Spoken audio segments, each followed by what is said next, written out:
Hello again. So I'm back, and today we want to talk about another concept related to COVID-19 and the pandemic. And today we want to answer the question, why do we need restrictions? So to understand what the COVID restrictions were for and why government organizations instituted those, we want to kind of understand a general disconnect which the average person might not think about. And that is the difference between medicine and epidemiology. So if you want to think about medicine, this is more so on an individual level. How do I keep myself safe or my family safe? How do I make sure that I don't get too sick? And if I do, how do I treat myself? Now, another concept would be epidemiology, and this is more so about how do we keep the general populace safe? How do we reduce the spread of something that is contagious and harmful? And how do we keep as many people safe as possible? So to break this down to an example, let's look at this another way. So one thing you probably heard at the beginning of the pandemic, which is a common thread and also true, is that the vast majority of people who were infected with coronavirus will recover fine and eventually be okay. And so let's just take 99%. So 99% of people who contracted coronavirus and COVID-19 would be perfectly fine later on in life. Now, that means that about 1% could potentially die. And that's basically 1 out of 100 people. Now, that doesn't seem like, if you think about it, on an individual level, that doesn't seem quite as scary, and it sounds like it's not so bad.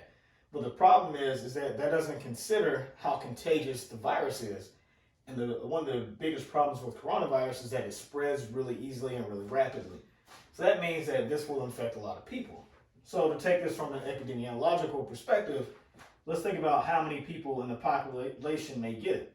So then if we look at December 2020, which was only about 9 or so months into the pandemic, there were about 20 million people, pardon my penmanship here, there were about 20 million people who contracted coronavirus.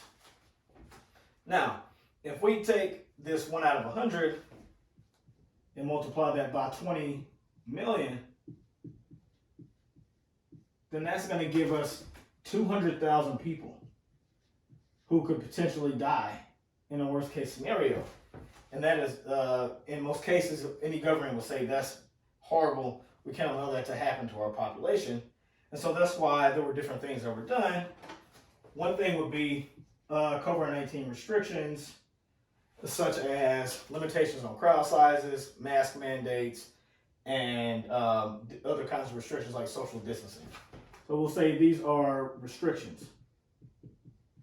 Now, the purpose here would be to reduce the number of people who will ever actually catch COVID-19. Now, another countermeasure would be vaccine. And I'll draw a needle here for the vaccine. Now, the point here would be to reduce the number of people who are at risk. And so early in the pandemic, or right around the time that the vaccines were first authorized, and they were used against the first version of coronavirus before any variants were discovered, we said that these were pretty effective, and we could estimate it at about 99.9%. This is a rough estimate. About 99.9% effective against death. So that means we could basically multiply this out, and we'd have 1 out of 1,000 people who are at risk of a serious case or death, and then multiply that by the 20 million. And in that case, that would only be 20,000 people. Now again, this is still not a good thing, but it is a much better situation than 200,000. So this is one way to view why the government would institute restrictions or push as many people as possible to get vaccinated. So I'll go through another example to better explain these differences and to help you understand why it's important or for restrictions and other countermeasures to be used. So another concept we'll talk about for any contagious virus, there's a concept which we'll say R0, and this tells us how contagious is a virus?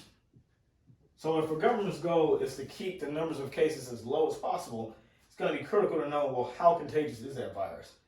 So this R0 there's a lot of things that go into it. It's the size of the population, how close people live to each other.